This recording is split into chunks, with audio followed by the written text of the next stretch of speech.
The wrench slipped, a metallic sigh against the hot engine block. Silas gritted his teeth, the sweat beading on his brow stinging his eyes. "Still at it, Hoppy?" A sneering voice cut through the hum of the desert air, followed by a ripple of snickers from the road crew lounging by their gleaming new truck. "Thought you'd have that old heap purring by now. Or does that, special leg of yours slow down the brain too?" Silas, known to most as Mac, didn't flinch. His prosthetic, a marvel of titanium and carbon fiber hidden beneath faded denim, was a constant companion, a ghost limb that throbbed with phantom aches in the dry Arizona heat. He didn't look up, didn't dignify the taunt with a glance. The old heap was a '78 Ford F-150, its paint faded to the color of sun-bleached bone, belonging to Old Man Jenkins, a regular who swore by Mac's touch. The engine had a cough, a deep, unsettling rattle that no other mechanic in 2 counties could diagnose. Mac, however, had a hunch. He always did. His fingers, stained with grease and etched with fine scars, moved with a practiced precision honed not in a greasy garage but under a scorching Afghan sun. He'd learned to strip down an IED in the field, every wire, every circuit, a puzzle with life and death consequences. This engine, with its temperamental carburetor and sputtering fuel lines, was a picnic by comparison.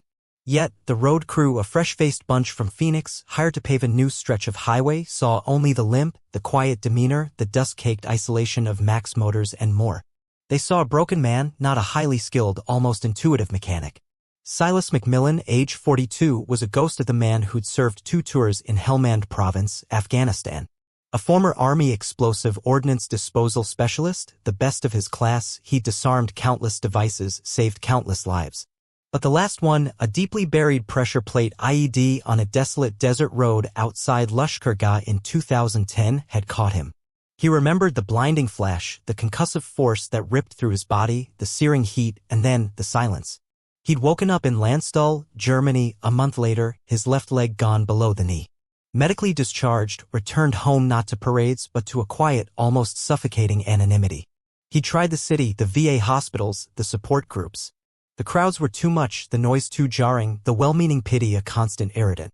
He craved the silence of the desert, the honest work of his hands. He'd bought this ramshackle garage, a forgotten outpost on a highway that barely saw a dozen cars an hour. It was perfect. Predictable. Isolated. A place where the only explosions were backfires and the only shrapnel was rusted metal. He didn't talk about his service. Didn't display his Purple Heart or his Bronze Star. He just worked, paid his bills, and sent a quiet donation every year to a foundation supporting EOE families. The scars on his forearm, faded but deep, told a story of shrapnel and searing heat, a story he never shared. But there was another mark almost invisible unless you knew to look, a small, stylized tattoo on his inner wrist, a bomb with a wrench crossed through it, the unofficial emblem of the 722nd EOD Company. He kept it hidden, usually. It was a secret, a quiet badge of a brotherhood that few understood. Easier to let people assume he was just a simple mechanic with a bad limb. Easier than explaining the nightmares, the sudden jolts at a car backfiring, the constant vigilance that never truly left him. "You know, Hoppy," another voice chimed in, this one younger, sharper, "we got modern equipment now. Fancy diagnostics. You still trying to fix things with a hammer and a prayer?" This was Chad, the foreman's nephew, all slicked back hair and disdain. He gestured dismissively at Mac's worn toolkit, particularly at a custom-made, heavy-duty spanner that Mac always kept immaculately clean, even when the rest of his hands were caked in oil. It was a tool he'd fabricated himself, a testament to ingenuity born of necessity, capable of both brute force and delicate manipulation. Mac tightened a bolt, the old Ford's engine still stubborn. He didn't respond to Chad. He rarely did. Words felt cheap, meaningless, especially when weighed against the things he'd seen, the choices he'd made. He remembered a time when every decision was life or death, when a wrong move meant oblivion. These men, with their easy lives and their casual cruelty, couldn't fathom that. A shadow fell over him. It wasn't one of the road crew. It was Pops Nez, an old Navajo man, his face a roadmap of wrinkles, his eyes ancient and knowing. Pops drove a beat-up Peterbilt, hauling livestock across the state, and was Mac's most consistent customer for coffee and a quiet moment. He always sat at the small, wobbly table near the gas pumps, nursing a mug, watching Mac with an unnerving stillness. "Engine got a spirit, Mac?" Pop's voice was gravelly, a low rumble that always cut through the desert silence. Mac grunted, a sound that passed for a yes. He reached for a different wrench, his movements slow, deliberate, each muscle working in concert, compensating for the missing limb. As he leaned in, the sleeve of his worn work jacket rolled up just a fraction.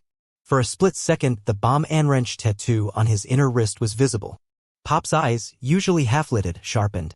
He took a slow sip of his coffee, his gaze lingering on Mac's wrist, then sweeping to the road crew. "Heard you boys talking," Pop said, his voice quiet but carrying an unexpected weight. "About a man's leg."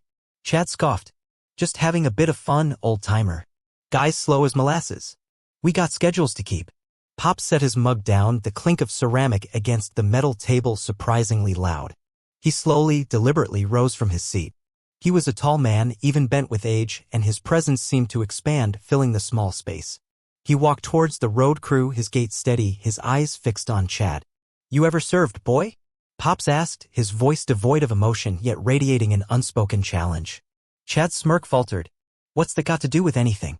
"Everything," Pops replied, his gaze unwavering. "A man like Mac, he ain't slow. He's precise. He's careful. He learned that where you boys only learn to talk trash." Pops paused, then looked directly at Mac's prosthetic leg. "Some men lose a part of themselves so others can keep theirs. Some men walk away from explosions. Some men walk towards them." He then turned back to Chad, his voice dropping to a near whisper, but one that somehow echoed in the sudden silence of the garage. "That symbol on his arm, boy. You know what that means? It means he was the one running into the fire when everyone else was running out. It means he was the one digging in the dirt, knowing any second could be his last, just so you could drive on a safe road. You call him Hoppy. I call him Sir." The air in the garage thickened. The road crew, who moments before had been so boisterous, shifted uncomfortably, their faces draining of color. Chad, for the first time, looked genuinely ashamed, his eyes darting from Pop's stern face to Mac's unreadable one. The truth, stark and undeniable, hung between them. This wasn't just a mechanic they were mocking. This was a man who had put his life on the line for them, for their country. Mac, still bent over the engine, felt a strange sensation, unfamiliar and yet deeply comforting. It wasn't the heat of the desert nor the ache in his phantom limb. It was recognition. Not pity, not curiosity, but true, knowing recognition. He felt a knot in his chest, one he hadn't known was there, begin to loosen. Old man Jenkins, who had just arrived to check on his truck, stood by the doorway, his jaw slack. He'd known Mac was quiet, a good mechanic, but never this. Never a hero. Other regulars, drawn by the sudden tension, began to gather. The young gas station attendant, usually glued to his phone, stared wide-eyed. Pop's Nez turned, his gaze softening as he looked at Mac. "Ramadi, Helmand, Kandahar, doesn't matter the sand, does it, son? The dust gets in your soul just the same." He extended a hand, not to shake, but to offer a small, worn leather pouch. "For the engine's spirit. And for yours."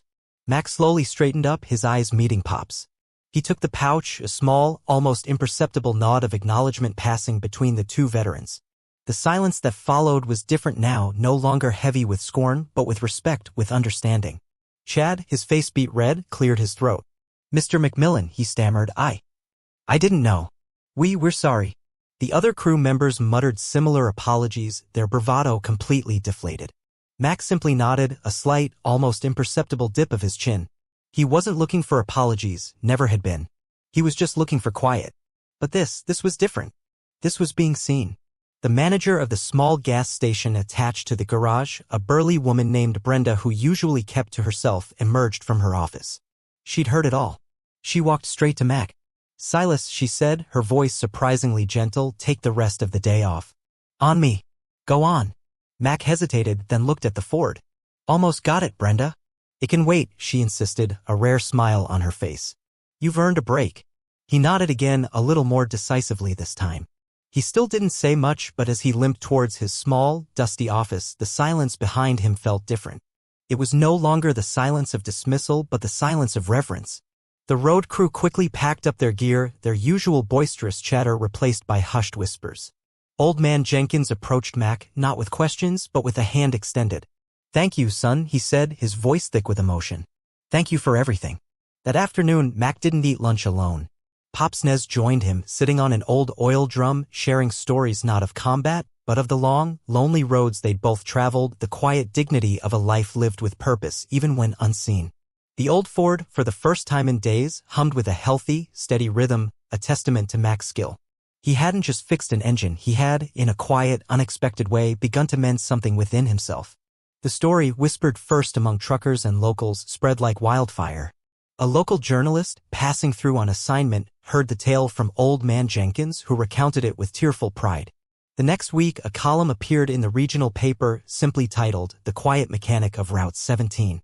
Mac's name wasn't used, but his silhouette caught in a candid shot, leaning over an engine, was unmistakable.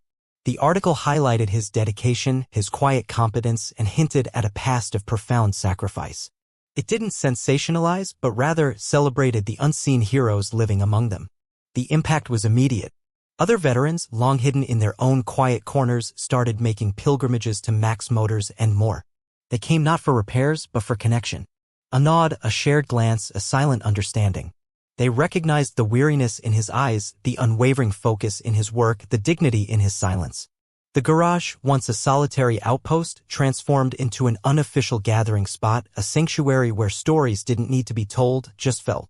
An elderly woman, a former army nurse from Vietnam, brought him homemade apple pie every Tuesday. A young Marine, fresh from Okinawa, spent hours just sitting, watching Mac work, finding solace in the rhythmic clang of metal. One day, a group of local high school students, part of a community service project, arrived with buckets and brushes. They asked Mac if they could clean up the old garage.